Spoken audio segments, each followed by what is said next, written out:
네, 오늘 말씀 우리 첫 구절이 그는 흥하여야 하고 나는 쇠하여야 한다. 우리 지난 시간에 들러리 기쁨이라는 제목으로 말씀을 나눴는데 오늘 두 번째 말씀을 또 나누도록 하겠습니다. 내 삶을 통해서 주님이 드러나야지 내 삶을 통해서 내가 드러나는 것이 아니다 하는 것입니다. 여러분, 간증이 뭐죠? 내게 행하신 하나님의 은혜를 드러내는 거예요. 그래서 간증에는 내 약함이 들어가요. 내 부족함이 들어가야 돼요. 이 약함과 부족함이 주님을 통해서 어떻게 내 삶에 풍성하게 채워졌는지 나누는 것, 요게 간증입니다. 그래서 나는 낮추고 그분은 높이고 그는 흥하여야 하고 나는 쇠하여야 한다. 누구나 내 만족을 위해서 신앙생활을 할 수는 있지만 이대로 머물러 있으면 안 됩니다. 주님의 뜻을 내 삶 가운데 드러내고 나타내고 하나님의 소원을 이루어드리는 내가 삶을 살아야 되겠다. 내 삶에 하나님을 높이고 예수님을 드러내는 삶을 살아야 되겠다. 여기까지 와야 됩니다. 자, 세례 요한은 역사상 가장 중요한 시기에 하나님의 부름을 받고 예언자적 사명을 감당하죠. 모든 예언자들은 앞으로 메시아가 올 것이다, 앞으로 이런 분이 올 것이다, 다 이렇게 예언했는데 세례 요한만은 어떻게 예언했냐면, 보라, 세상 죄를 지고 가는 하나님의 어린 양이다.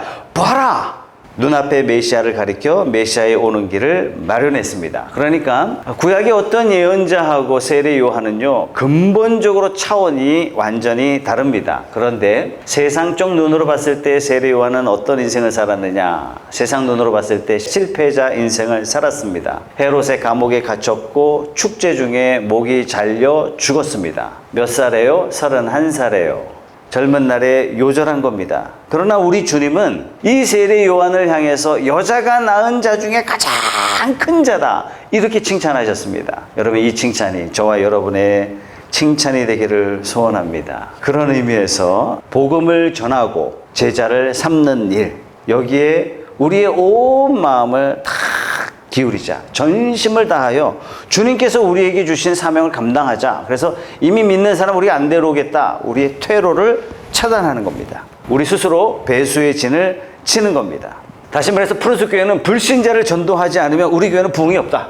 하나님 말씀대로 하지 않으면 우리에게는 더 이상의 방법은 없다. 앞으로 우리는 예수 믿지 않는, 교회 다니지 않는 그런 영혼에 깊은 관심을 가지고 그들이 구원받기를 마치 예수님이 그런 우리를 위하여 오심처럼 우리도 예수님처럼 영혼 구원하여 제자 삼는 사역에 올인하겠습니다. 불신자를 예수께로 인도하는 들러리로 삶을 살겠습니다. 이런 결단이에요. 그럼 마찬가지로 최석찬 목사 언제 은퇴할 것이냐? 제가 교회를 봤을 때 조금 일찍 서두르는 것이 낫다. 일찍 하겠습니다. 주님의 몸된 교회가 부흥하고 성장하고 축제 같은 예배가 날마다 드려지는 일에 다른 목회자가 와서 하는 게 훨씬 더 낫다 싶으면 일찍 할 겁니다. 여러분도 같은 마음 가지셔야 돼요. 교회에 여러 가지 부서가 이제 생길 텐데 내가 장이 돼서 섬기는 것보다 내가 부원이 돼서 섬기는 것이 훨씬 더 주님의 교회를 위해서 더 바람직하다. 언제든지 다른 사람을 높일 수 있는 사람이 돼야 됩니다. 이 교회는 주님의 몸된 교회인데 예수님이 궁극적으로 드러나야 되는데 내 감정이 중요하고 내 마음이 더 중요하고 내 인기가 더 중요하고 내가 인정받는 것이 내 명예가 더 중요하게 여겨진다면 이거는 세례 요한이 고백한 고백과 정반대 길을 가는 겁니다. 이런 일에 사탄이요, 교회를 갈기갈기 찢어놔요. 누가 사역하고 누가 더 유명해지고 이건 중요한 문제가 전혀 아닙니다. 어떻게 하면 우리가 합심해서 사역하는데 하나님 나라가 확장되느냐? 어떻게 하면 주님의 소원을 위해서 우리는 들러리로서의 사명으로 기뻐하며 감당할 수 있느냐? 내가 드러나는 것보다 예수님이 더 드러나고 예수님이 더 존귀하게 나타나는 일에 내가 막 기뻐야 한다는 것입니다. 이런 일에 저와 여러분들이 쓰임받기를 주님의 이름으로 소원합니다. 주님은 흥해야 되고 나는 점점 가려져야 됩니다. 나는 쇠해져야 합니다. 저는 이것이 저뿐만 아니라 여러분의 소원이 되기를 간절히 소원합니다. 무슨 일이든지 주님의 나라의 관점으로 바라보시는 여러분 되십시오. 하나님 나라 위해서, 하늘나라 위해서, 주님 나라 위해서 하나님께서 사람을 찾으실 때 아무도 없어요. 그렇다면 내가 희생을 각오하고 하나님이 원하시는 일이라면 제가 하겠습니다. 여러분, 이런 열정이 있어야 됩니다. 내가 섬기면서 익숙해졌다가도 나보다도 더 나은 사람이 있다면 얼마든지 아무렇지도 않게 이 사람이 하는 게 더 낫겠습니다라고 물려줄 수 있는 이런 마음가짐이 우리에게는 있어야 됩니다. 내가 섬기는 이 사역에 나름 칭찬받고 있지만 나보다 못한 사람이, 나보다 좀 덜한 사람이 더 많은 열매가 있고 더 큰 칭찬이 있는 경우에는 우리가 함께 기뻐할 수 있어야 돼요. 목사가 이런 마음 갖고 성도가 이런 마음 갖고 있다면 우리가 못할 일이 도대체 뭐가 있겠습니까?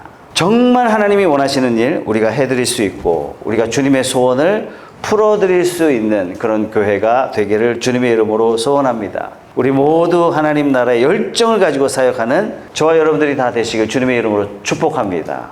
주님이 원하시는 일에 하나님이 기뻐하시는 일이라면 막 달려들어야 됩니다. 해가 갈수록 더 큰 사역, 더 많은 사역에 여러분들이 참여하셔야 됩니다. 주님의 몸된 교회를 위해서, 주님의 성도들을 위해서 더욱더 애쓰고 수고하고 헌신해야 됩니다. 이전보다 더 희생하고 이전보다 더 수고하고 이전보다 더 충성해야 됩니다.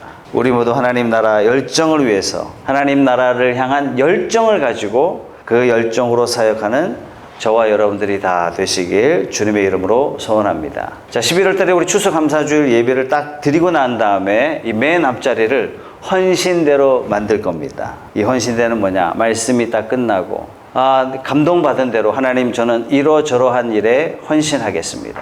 하나님 제 마음에 갑자기 목자로 헌신하고 싶다 하는 그런 마음 하나님이 주셨습니다. 그러면 나와서 헌신하는 거예요. 그렇다 헌신한다고 해서 당장 내일부터 목자하라는 얘기도 아닙니다. 푸른숲교회 저 교육부를 위해서 헌신하겠습니다. 하나님 이렇게 저렇게 헌신하겠습니다. 하나님 저 세례 받고 싶습니다. 저 말씀대로 살고 싶습니다. 하나님 내 육신을 하나님께 드리고 싶습니다. 내 질병을 고쳐주십시오. 매주 헌신대에 성도님들 마음에 감동하시는 대로 나오셔서 헌신하시면 제가 그 헌신하신 분에게 안수하며 기도하는 시간을 갖도록 하겠습니다. 사랑하는 성도 여러분, 이런 열정은 그냥 생기는 게 아닙니다. 나의 주 예수 그리스도가 어떤 분인지 알 때 진정으로 헌신할 수 있습니다. 31절부터 36절까지는 예수님과 세례 요한을 좀 비교해서 설명하고 있거든요.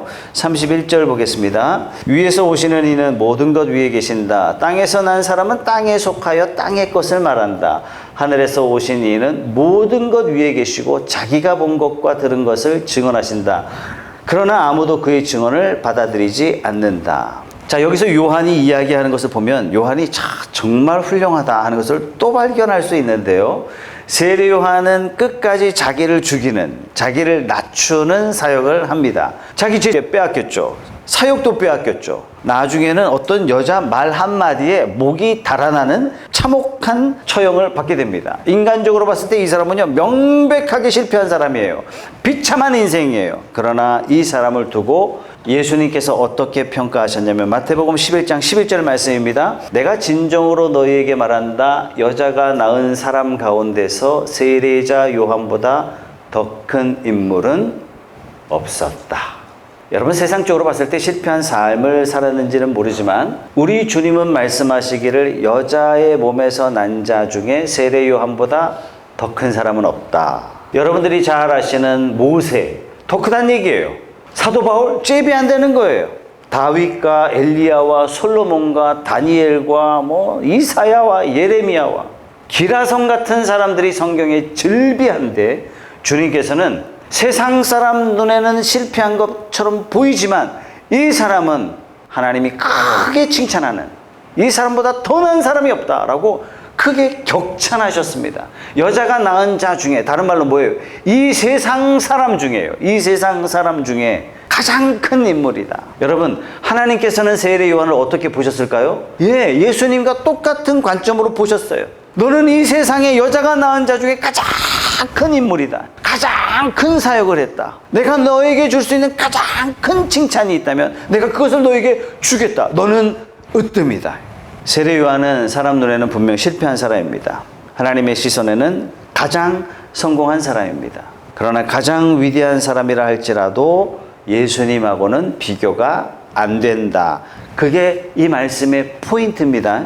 세례 요한은 세상에 속해 있는 사람이기 때문에 결국 말한다 할지라도 세상 일을 말할 수밖에 없어요. 그런데 우리 주님은 어디서 오셨어요? 하늘에서 오셨기 때문에 예수님이 말씀하시는 모든 것들은 그분이 본 것, 그분이 경험한 것, 그분이 만든 것, 하늘의 것을 말할 수밖에 없다라는 겁니다. 31절 말씀 다 같이 시작. 위에서 오시는 이는 모든 것 위에 계신다. 땅에서 난 사람은 땅에 속하여 땅의 것을 말한다. 하늘에서 오시는 이는 모든 것 위에 계시고, 땅에서 난 사람은요, 세상에 속한 사람들이기 때문에 땅의 걸 말할 수밖에 없어요. 그러나 예수님은 하늘에서 오셨기 때문에 우리에게 영적인 것을 말씀해 주신다. 이렇게 말씀하시는 거예요. 감이 잘 안 잡히죠? 아름다운 섬이 있습니다. 너무 아름다운 섬이에요. 밝은 햇살이 내리쬐고 하얀 백사장이 햇빛을 받아서 바짝바짝바짝 거리고 있어요. 파도가 치는데 파도 자체도 너무 아름다워요. 그 주변에 야자수를 비롯해서 나무들이 있는데 이 나무들이 너무 아름답게 있고, 과실수들은 과일들이 풍성하게 열매 맺고 있는 겁니다. 아름다운 새들이 여기저기 날아다니면서 새들이 지저귀고 있어요. 그런데 섬 한복판에 커다란 건물이 하나 있어요. 이 건물은 겉면이 전부 다 유리로 되어 있는 건물입니다. 실내 체육관처럼 생각하시면 됩니다. 그런데 그 유리가 밖에서 안은 다 보이는데 안에서 밖은 거의 보이지 않습니다. 햇빛이 유리를 통과해서 실내로 들어가긴 들어가는데 빛이 많이 축소돼서 들어가요. 그래서 실내는 침침합니다. 그 집에 많은 사람들이 태어나고 살고 죽기를 반복합니다. 실내에 사는 사람들은 건물을 벗어난 적이 단 한 번도 없었기 때문에 그 섬이 얼마나 아름다운지, 그 섬에 내리쬐는 따사로운 햇살이 얼마나 풍성한지, 그 바람이 얼마나 신선하고 시원한 바람인지, 얼마나 아름다운 자연을 갖고 있는지 그 섬을 도무지 알 수가 없어요. 상상할 수 없습니다. 여러분, 이것이 바로 하늘과 땅의 차이입니다. 우리가 사는 이 세상은 커다란 영적 세계의 일부분이에요. 영적 세계에서는 우리를 훤히 들여다보고 있어요. 어떤 때는 영적 존재가 우리가 사는 이 세상에 들어와서 나타나기도 합니다. 특별히 이과생들, 이 중에 굉장히 논리적인 분들이 계세요. 과학적인 분들, 이과적인 머리가 발달한 분들은 우리가 사는 세상이 전부 다 이렇게 생각하는 경향이 많습니다. 아니에요. 우리가 생각하는 그 생각을 초월하여 더 밝은, 더 아름다운 세상이 있습니다. 자, 그런데 건물 안에 갇혀 사는 사람 중에 가끔 똑똑한 사람들이 나와요. 가만히 보니까 빛이 희미하게 들어오는 것을 볼 때, 뭔가 다른 빛이 있는 것 같다 생각하는 사람이 있는 거예요. 지금 우리가 사는 이 세상 너머에 뭔가 다른 세상이 있지 않을까, 이렇게 생각하는 사람이 있는 거예요. 유리 밖에 또 다른 생각이 있을 것 같다라고 꿈꾸고 말하는 사람이 있습니다. 이 사람들을 우리는 뭐라고 이야기하냐면 철학가, 종교가, 사상가, 우리가 이렇게 이야기하는 겁니다. 그러나 이들은 평생을 건물 안에 갇혀 살았기 때문에 희미하게 짐작만 할 뿐, 이 섬이 얼마나 아름다운 섬인지 보지도 못했고 경험하지도 못했기 때문에 정확하게 알 수가 없기 때문에 정확하게 말을 할 수 없습니다. 건물 밖에 있는 섬의 아름다움은 밖에서 직접 경험한 사람이 안에 들어와서 이야기해 줄 때 비로소 정확하게 안에 있는 사람도 섬의 아름다움을 알 수 있는 겁니다. 여러분, 예수님이 바로 이런 일을 행하신 겁니다. 세상의 많은 사상과 철학과 종교 창시자들은 저 세상을 상상하면서 이론을 만들어냈지만 우리 주님께서는 바로 그곳에서 오신 분이십니다. 32절 말씀, 자기가 본 것과 들은 것을 증언하신다. 그러나 아무도 그의 증언을 받아들이지 않는다. 예수님의 이야기는 본 것을, 들은 것을 말씀하시는데 전해 들은 걸 말씀하신 게 아니라 예수님이 직접 만드셨고 직접 체험하신 그런 세상을 말씀하신 겁니다. 그런데 그것을 들어도 받아들이지 않는 거예요. 왜요? 우리는 본 것만 믿기 때문에, 본 게 다라고 생각하기 때문에. 그래서 우리 예수님께서는 우리들에게 꿈을 심어주시기 시작하셨어요. 너희가 경험한 이 세상이 다가 아니란다. 더 아름다운 세상, 더 아름다운 태양, 아름다운 구름, 더 신선한 바람, 아름다운 백사장, 이런 것들이 있단다. 이렇게 말씀해 주시는 거예요. 이 말씀을 믿어야 하는 일이 결국 우리들의 몫인 겁니다. 우리는 건물 밖의 세상을 말씀으로 조금씩 보기 시작해요. 어떻게 봐요? 그걸 믿음으로 본다라는 것입니다. 자, 이 원형극장에서 가기 위해서는 딱 하나의 문이 존재하는데 그 문이 뭐냐? 바로 죽음의 문입니다. 예수님께서 우리들에게 약속하셨어요. 언젠가는 유리도 된 이 건물을 다 허물어버리고 모든 것이 밝아지고 모든 것이 아름다워지는 세상이 올 것이다. 그때가 올 때까지는 너희가 죽음이라는 관문을 통해서 나와라. 너희가 나오게 되면 밝은 태양이, 아름다운 자연이, 아름다운 사람이 너희를 기다리고 있다. 예수님이 우리에게 약속해 주신 내용입니다. 우리는 이 약속을 믿으면서 이 약속을 바라보면서 사는 사람들인 것입니다. 자, 철학가나 사상가나 종교 창시자들은 이 유리로 된 이 집 안에서 상상한 것에 불과하지만 우리 예수님만은 하늘에서 오셨고 주님께서는 직접 보셨고 들으신 것을 말씀해 주신 겁니다. 그리고 주님이 약속하신 것은 허황된 것이 아닙니다. 예수님이 직접 만드셨고 직접 보신 것을, 직접 누리신 것을 말씀하시면서 무엇으로 보장하셨느냐? 예수님께서 목숨을 걸고 보장하셨어요. 그래서 예수님께서 믿지 않자 예수님이 죽음을 치르셨어요. 죽으심으로 예수님이 보장하셨어요. 아니, 죽으신 것으로 끝났으면 우리가 모르잖아요. 그런데 이분이 부활하심으로 우리에게 말씀하신 모든 것이 사실이다라는 것을 확증해 주셨습니다. 예수님이 돌아가시고 무덤을 이기시고 사신 것 때문에 지금까지 예수님이 우리에게 하신 모든 말씀이 다 사실이다. 하나님이 보내신 것을 비로소 알게 되었고 죽음 다음에 어떤 일들이 일어나는지 예수님의 죽으시고 부활하심을 통해서 우리가 받아들일 수 있게 됐고 그분이 하신 말씀이라면 우리는 믿고 꿈꾸며 살아갈 수 있게 된 것입니다. 눈으로 보는 세계가 다가 아니고 물리 법칙이 다가 아니고 예수님이 말씀하신 놀라운 세상이 우리에게 펼쳐질 것을 성도는 비로소 믿게 된 겁니다. 우리가 사는 세상 아주 작은 세상입니다.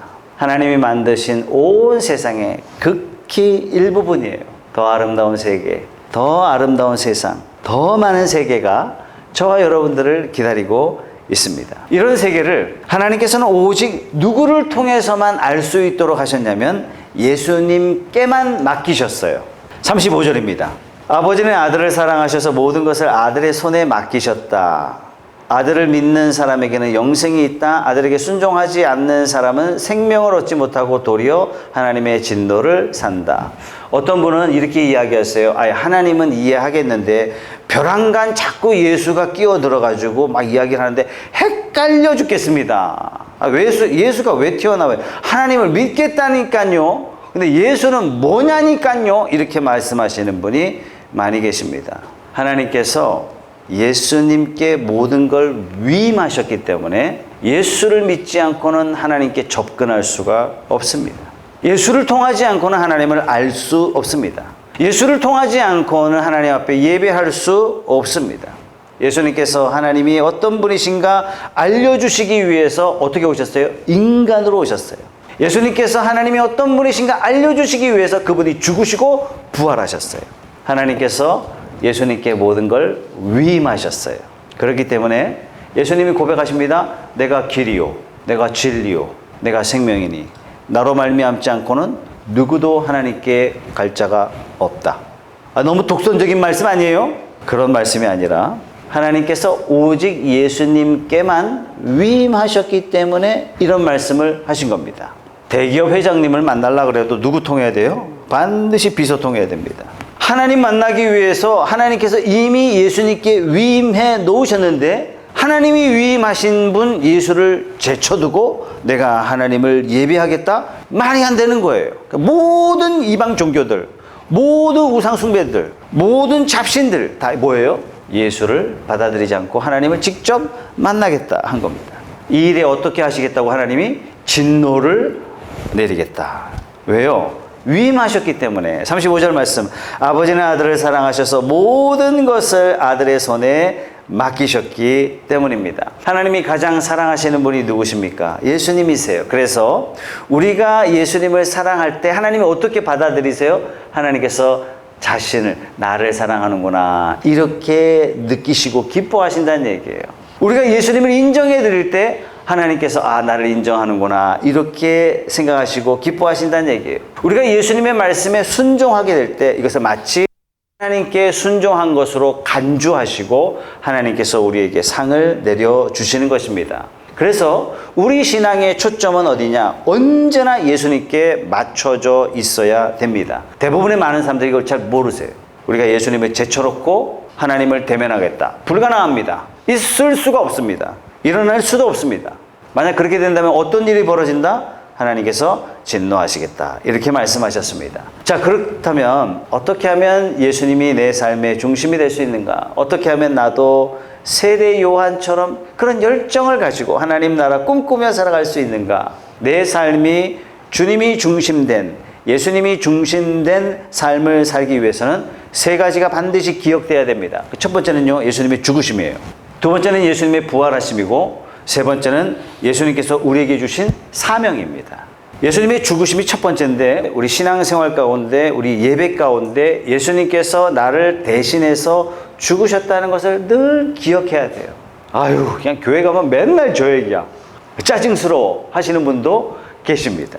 그런데 예수님의 죽으심은 우리 신앙의 기초입니다. 예수님의 죽으심은 우리가 감격해야 할 가장 중요한 첫 번째예요. 바로 예수님이 우리 위하여 돌아가셨다는 것. 이것 빼면 기독교는 존재할 수가 없습니다. 기독교는 여러분 종교가 아닙니다. 기독교는 기독교예요. 기독교는 다른 종교와 근본적으로 다른 게 뭐냐? 대속의 죽음이에요. 신이 나를 위해 죽으셨다는 얘기예요.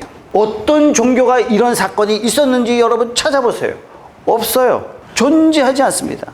그래서 기독교 신앙인은 언제든지 그 예수님이 나를 위해 죽으셨다는 것을 기억해야 되고, 예수님이 나를 위해서 죽으셨다는 그 죽음이 믿어져야 됩니다. 제일 중요한 거예요. 예수님이 우리 위해서 죽으셨다는 그 죽으심이 우리는 찬양 가운데 찬양되어져야 합니다. 나를 위해 죽으시고 내가 받아야 할 마땅한 형벌을 예수님이 대신 받으시고, 그 덕분에 나는 의로운 사람이 되고 나는 깨끗한 사람이 되었고 나는 하나님의 자녀가 되었습니다. 이게 죽으심이 믿어져야 돼요. 죽으심이. 두 번째는요, 그리스도의 죽으심이 여러분 삶 가운데 역사해야 됩니다. 그리스도가 나를 위해서 죽어주셨기 때문에 이제는 내가 죽고 내 자아가 죽고 내 이기심이 죽고 내 욕망이 죽고 내 절망이 죽고 내 좌절이 죽고 난 다시 태어나는 거예요. 완전히 새로운 사람이 되는 거예요. 예수님이 죽으심이 내 삶의 중심이 될 때 일어나는 사건입니다. 자, 두 번째는요, 우리 주님이 내 삶의 중심이 된다는 것은 예수님의 부활이 내 삶의 중심이 된다는 말씀입니다. 기독교가 다른 종교와 명백하게 다른 또 하나의 구분점은 뭐냐면, 교훈은 비슷할는지 모르겠어요. 뭐 이렇게 살아라 저렇게 살아라, 뭐 생활 윤리는 비슷비슷한지 모르겠습니다. 뭐 남들 도와줘라, 뭐 남들 하기 싫은 거 너도 시키지 마라, 뭐 비슷한지 모르겠어요. 그러나 우리 기독교는요, 능력이 있어요. 귀신을 향해서요, 명하면 귀신이요 대꾸도 못하고 그냥 도망가요. 예수님께서 오셔서 죽으신 것으로 끝이라면 우리 기독교는요, 딴 종교와 비슷할는지 모르겠습니다. 우리 주님께서는 죽음을 이기시고 하늘 보좌 우편에 앉아 계십니다. 이 부활의 능력은 지금도 역사하십니다. 예수님의 죽으심과 부활을 기념하는 성도는 생활 가운데 작은 기적들을 매일매일 우리는 체험해야 돼요. 큰 기적들을 우리는 삶 가운데 체험할 수 있도록 하나님께서 길을 다 열어주셨어요. 왜? 주님이 살아계시는데. 주님이 살아계시는데. 그래서 예수 부활은 우리 신앙의 중심 돼야 됩니다. 능력 주시는 주님 안에서 나는 모든 것이 가능하다. 이 확고한 믿음 위에 설 수 있는 이유는 뭐냐면, 그 예수님이 살아계시기 때문에, 지금 나와 함께 하시기 때문에. 그래서 우리에게 부활이 삶의 중심이 돼야 되는 것입니다. 언젠가 그 주님을 뵙고 하나님 안에서 상 받는 날을 고대하는 저와 여러분들이 다 되시길 주님의 이름으로 축복합니다. 우리의 삶의 죽으심과 그 부활이 우리의 삶의 중심이 되는 저와 여러분 되시기 바랍니다. 세 번째는요, 사명이 우리 삶의 중심이 되어야 됩니다. 예수님께서는 승천하시기 전에 성부와 성자와 성령의 이름으로 세례를 우리에게 베풀고 내가 분부한 모든 것을 지켜서 제자 삼으라 이렇게 명령해 주셨습니다. 우리에게 사명을 주신 거예요. 우리가 어디에서 무엇을 하든지 간에 내가 주님의 제자가 되고 다른 사람이 주님의 제자가 되도록 도와주는 것, 이게 우리 삶의 목표예요. 내가 사장이 되었던 직원이 되었던 내가 교수가 되었던 남을 치료하는 그런 직업을 가졌던 어떤 직업을 가졌든지 간에 그 직업을 통해서 주님의 사명을 이루어가는 삶이 돼야 되는 겁니다. 그래서 우리는 성경 공부하는 거고 그래서 우리는 봉사도 참여하는 겁니다. 우리 주님께서 이 세상에 계실 때 꿈이 있으셨어요. 그게 뭐냐? 사랑의 공동체를 만드는 겁니다. 이것이 주님의 소원이고 이런 사랑의 공동체를 만들기 위해서 사랑하시고 사람들을 끌어당기셔야 합니다. 세상의 사랑이 아니죠. 초자연적인 은혜 가운데 받은 사랑으로 사랑하는 거예요. 도저히 용서할 수 없는 사람을 용서하고 도저히 사랑할 수 없는 사람들을 사랑하며 사랑의 공동체를 만들라. 그래서 우리가 목장 모임하는 거 아니겠습니까?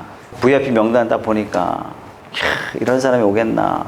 명단 보자마자 그런 생각이 드는 거예요. 근데 뒤집어 놓고 보면 이런 최석찬이 예수 믿고 있잖아요. 이런 최석찬이 하나님의 은혜 가운데 있잖아요. 이건 기적입니다. 내게 베푸신 그 하나님의 은혜와 사랑이 어찌 그들에게 도달하지 않겠습니까? 하나님은 저와 여러분의 손길을 통해서 그들에게 하나님의 사랑을 전하기를 원하시고 계십니다. 그래서 우리에게 정말 아름다운 공동체가 되기를 주님은 원하시고 계세요. 주님의 사랑이 나타나는 그러한 삶이 되기를 원하십니다. 하나님께서 세례 요한에게 주셨던 그 칭찬이 저와 여러분의 칭찬 되기를 주님의 이름으로 소원합니다. 사랑하는 성도 여러분, 우리는 무엇을 하든지 간에 세례 요한과 같은 열정을 가지고 섬기는 그런 사람이 되십시다. 주님이 흥하셔야 되고 나는 쇠하여야 할 것이다. 우리 주님의 죽으심과 부활, 주님의 사명, 이거 붙잡고 누가 중요한 일을 하든지 다른 사람이 나를 알아주든지 못 알아주든지 전혀 개의치 않고 오직 주님 나라 확장되는 일이라면 그 일로 나는 최선을 다하고 만족하겠습니다. 꼭 해야 되는 일인데 사람이 없다면 제가 솔선해서 기쁘게 참여하겠습니다. 나보다도 더 잘하는 사람이 있다면 언제든지 양보해주고 그 사람을 높일 수 있는, 왜? 주님이 높아지는 일이라면 나보다 내 주변 사람을 더 쓰시고 더 크게 기뻐할 때 나도 함께 기뻐하는 이런 세례 요한과 같은 사역의 태도, 이런 열정을 가지고 사역할 때 프론스 교회 세상이 알아주지 못해도 프론스 교회 성도들 세상이 인정해주지 못한다 할지라도 하나님 앞에 딱 섰을 때 여자가 낳은 자 중에 이보다 훌륭한 사람이 없다. 태어난 자 중에 이보다 아름다운 사람이 없다. 이런 칭찬이 저와 여러분의 칭찬이 다 되시길 주님의 이름으로 소원합니다. 주님은 흥해야 하고 나는 쇠하여야 하리라. 이런 믿음 가지고 살아갑시다.